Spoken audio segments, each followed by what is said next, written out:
Exploring the universe, charting the unknown, that's what counts. Billions of years ago, we were all one with the cosmos. You ever stare up at the stars at night wondering what's out there? Well, that's us. That's where we go. We're explorers. Humanity has always hunted for knowledge in the unknown. We just take that a little more seriously than others.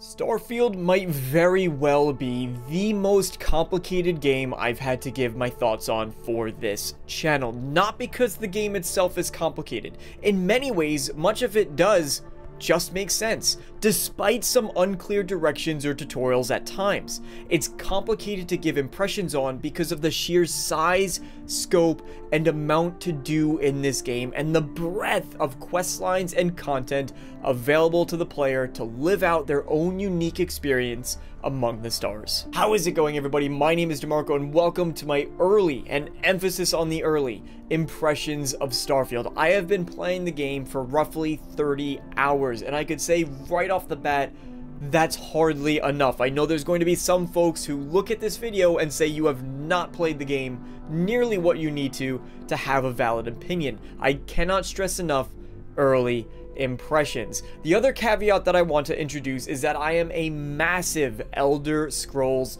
fan. The Elder Scrolls franchise is my bread and butter. That's my background. It is the game that has formed a lot of my identity as it is today. It's the game that made me fall in love with gaming. So there is inherently going to be a bit of bias in that regard. Most notably, for example, if you go back and look at my earlier videos when they were announcing 1,000 planets and the idea of vehicles and space combat being in the game, I went, whoa, whoa, whoa, whoa.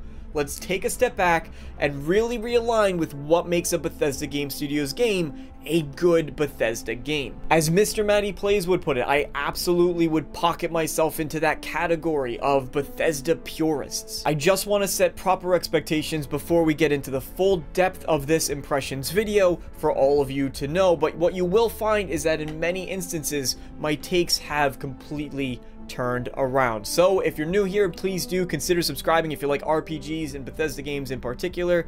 Take a look down. I hope that you might consider sticking around. With that said, let's get into my impressions. I've barely scratched the surface is something you've probably heard in every single review or every single impressions video you've seen, and it's honestly impossible to say otherwise. After roughly 30 hours in Starfield, I still feel as though I am not qualified to voice how I feel about this game.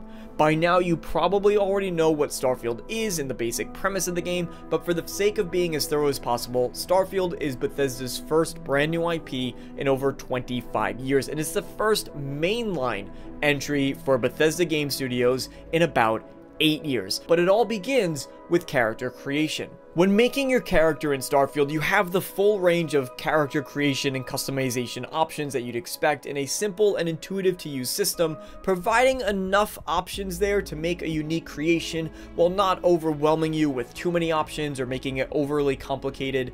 Besides the look of your character, though, the most important choice that you're going to have to make are the backgrounds and the traits that are brought into Starfield. This is undoubtedly one of the early highlights for me before you even launch the game, really. Picking out both the backgrounds and the trait really make my character feel much more personal to me. It helps define them early on to shape the role-playing playthrough I'm about to experience. I've had multiple NPCs respond to the industrialist background that I've taken. In your record, industrialist? That a fancy name for corporate asshole? No, well, no, that is... Checking your tag, UC Security. That a fancy name for... I think I got them, certificate to be a douche?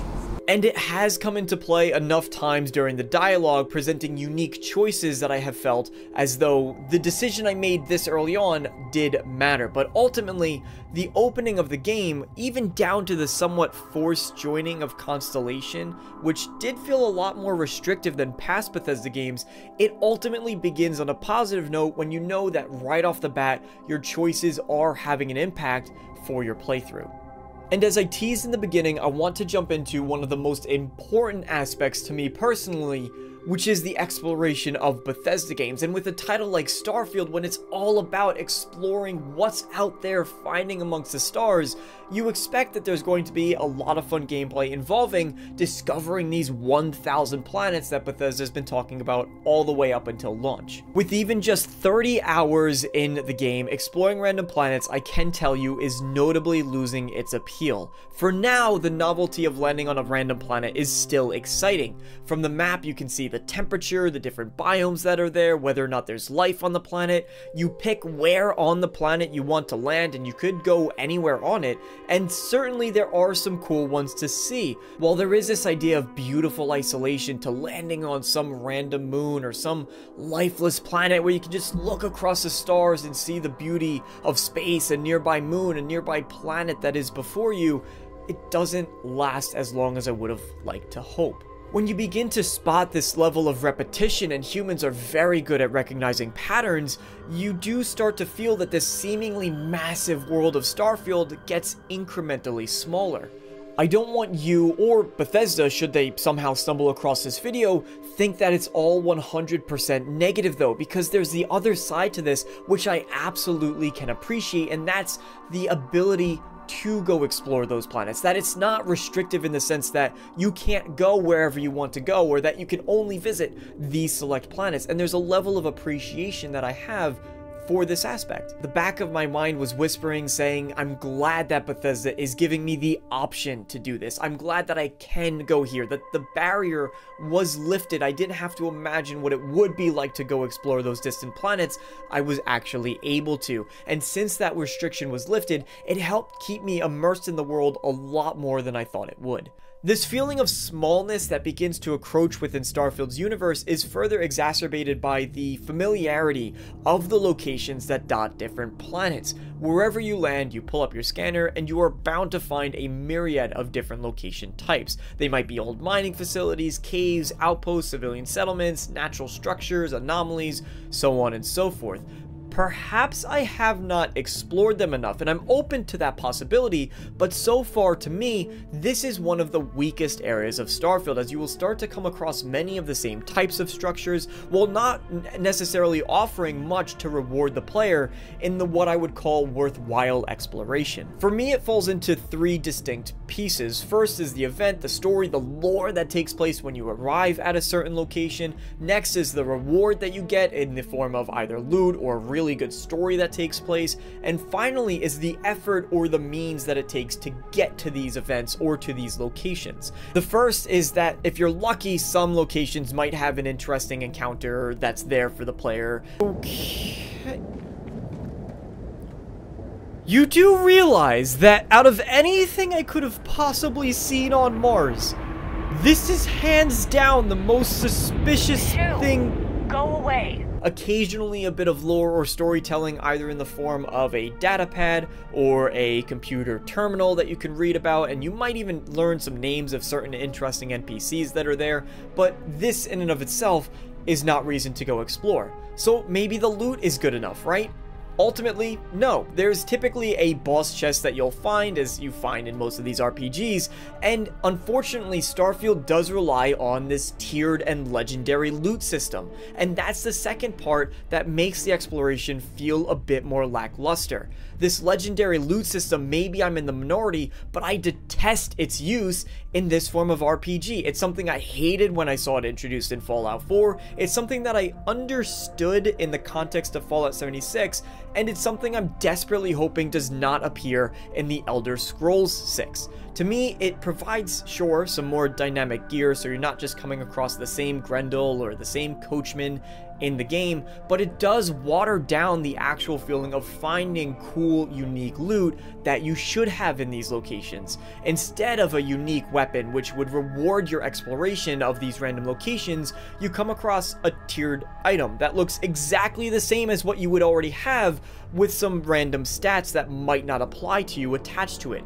Comparatively, you should be able to find a uniquely equipped rifle with a slightly tweaked design, at the bare minimum, maybe a unique paint job that ties either directly into the location that you come across in some way, the occupants that are now there, or the events that took place nearby.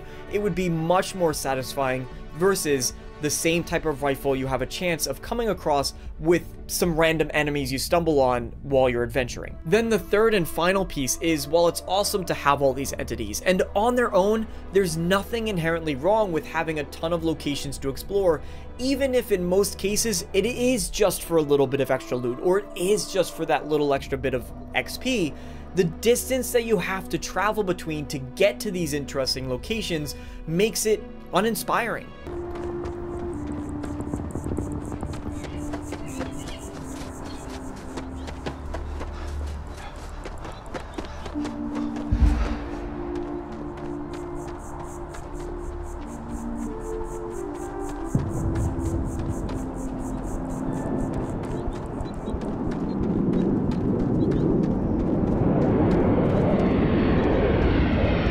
Between locations, you'll be sprinting across 1,000 meters of empty, barren landscape with nothing notable of interest nearby, and you just have to shrug your shoulders when you account for those other two factors, whether or not that time it takes you to run there is actually worth the time it's taking, when you could be drifting off to some of the higher quality content that's present in Starfield and definitively deserving of your time.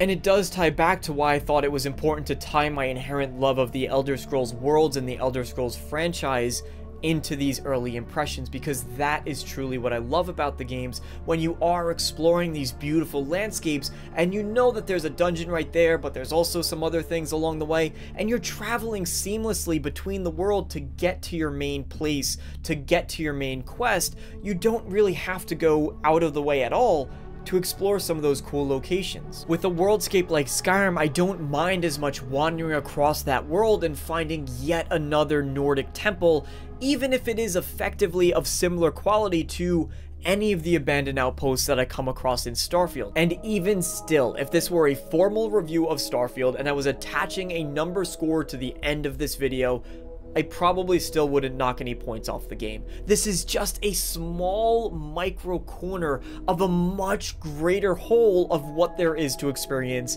in Starfield, and all of it ultimately, as I mentioned in the beginning of this video, does help lend itself well to role-playing the type of character that you want to be amongst the stars. For example, you could, if you wanted, roleplay entirely as a planet surveyor. In fact, there's a skill dedicated solely to upgrading your scanner so you can locate things further away to make the process easier. To survey a planet, you need to find all of the organic and the inorganic features that are there, as well as peculiar traits which are often located at natural markers that you can find on your scanner.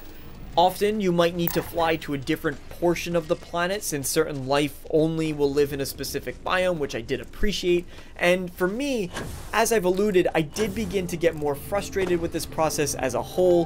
Things like having to scan these really tiny beetles that on their own are hard to find, but then seemingly spawn very infrequently, making you run around for 5 or 10 minutes just to find one of them. Once you find all that information, you can take the data you get from a planet and sell it for quite a decent amount of credits, but in the back of my mind while doing and interacting with these mechanics, well, it simply wasn't for me, and I did find myself asking, why am I not spending time going to the other, more rewarding portions of the game? Specifically, the quests, because let me tell you, that is where Starfield shines in spades.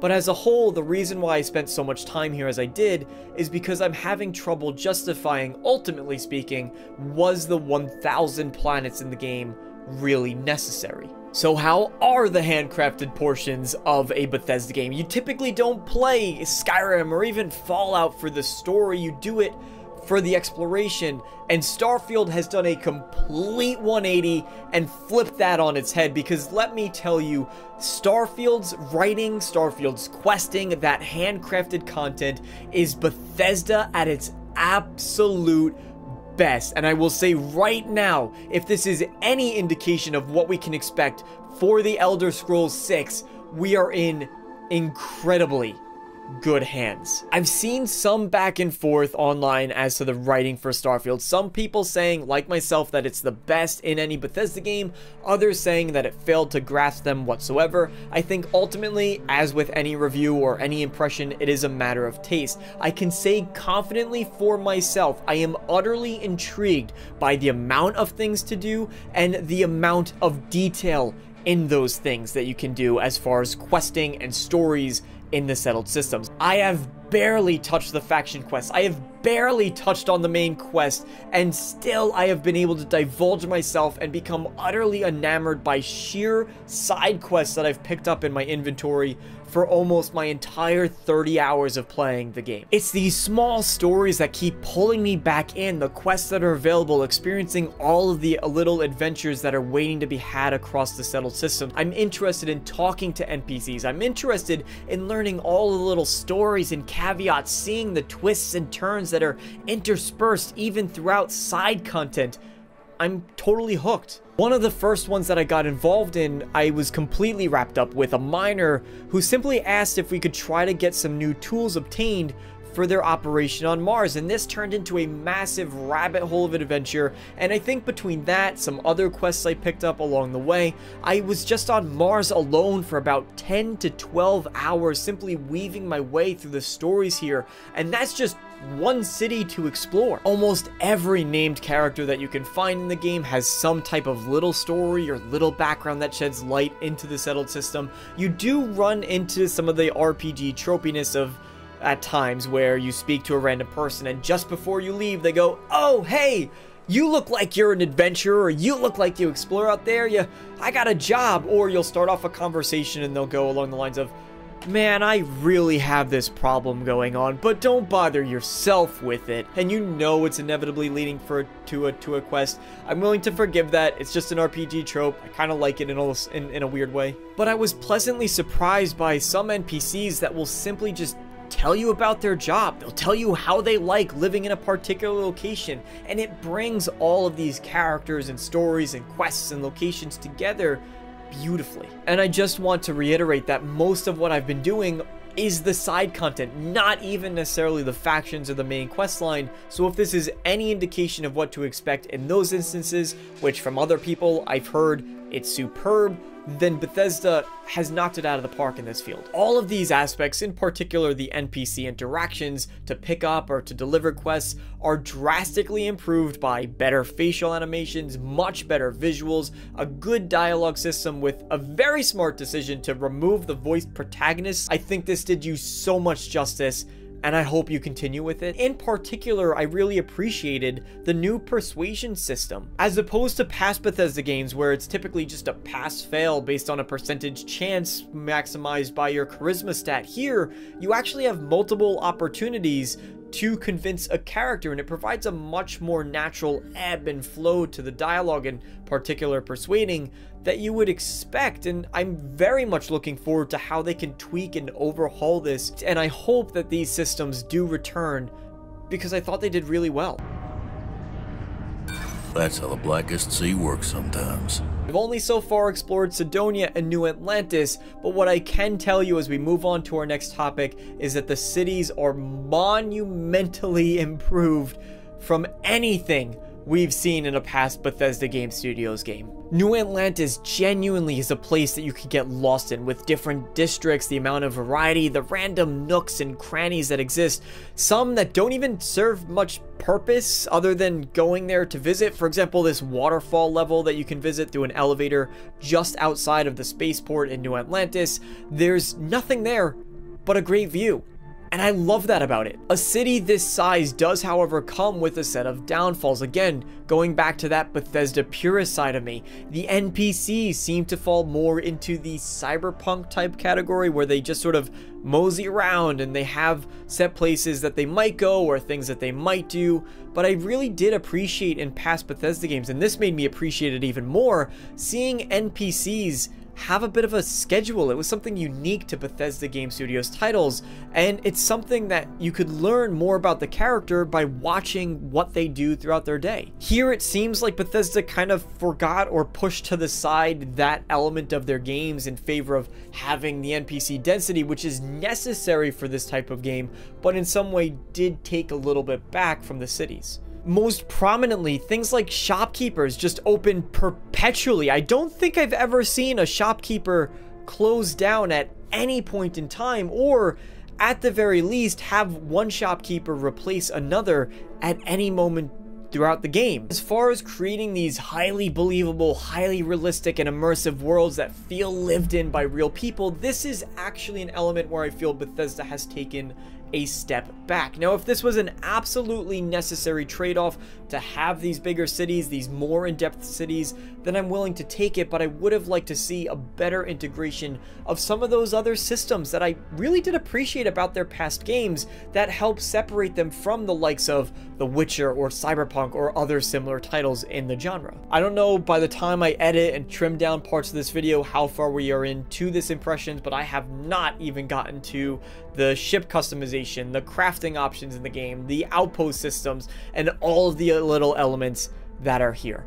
I can tell you all I haven't started too much on the customization side of things. At least at first glance, this is the most confusing system that I've worked so far. It's not impossible to learn, but definitely there is a bit of a curve here, and Starfield really didn't seem to show me too much as to how it works. Now, it might be my mistake, as I've heard Walter, who you meet within Constellation, will actually give you a bit of a tutorial on how to use the different crafting benches, and I didn't spend too much time talking to him, but there was a level of confusion. I think a deeper guide section or deeper tutorial would go a long way with some of those elements. The amount of resources you find in Starfield is absolutely massive. You have 5 different crafting benches that you have to work across, one for weapons, one for armor, one for food, one for making specific pieces that are required for settlement building, and then one to research how to make any of these things at any of these stations. So there is a lot. It can definitely be overwhelming. I haven't yet been able to get into ship customization simply because I don't have the credits and I'm not rushing my playthrough trying to get every single bit of money that I can in order to do so, but both the shipbuilding and the outpost building do really seem like late game elements that are completely optional to do, and I very much appreciate that about Bethesda games. I can see myself spending time building up 1, maybe 2 different outposts. So far, I have done a little bit of that where I've built a main base. I have another on a separate planet that is shipping resources. I've made a link between the two so that I could bring resources to my main base. And then there is this complicated element again. It ties into a lack of guide or a lack of tutorial where maybe it's a quest that I missed and I haven't done enough of it, or I went in the wrong direction. But to set up links between outposts and then connecting different bins to one another, and you have to make sure that some stuff is in an output bin and another stuff is in an input bin. It's not as simple as Fallout 4 where you just link the two and there's a caravan that trades all of your ingredients between them. For me, again, it's another element I'm not really holding against the game. It's just something else you can get involved in. I like that Bethesda is making those systems deeper for those that really enjoy it, and there are many people that love the outposts and the settlement buildings in Fallout, so I can't wait to see the types of mods and creations that people are able to make, because most people are way more creative than I am. One of our last topics, we're nearly wrapping up here, which is the space section of the game. Now, large portions, in fact, the majority of my adventures have taken place on the ground, but from the little bit that I have experienced, it is good. I do enjoy the random encounters that you come across. There's certainly a fair share of really fun ones.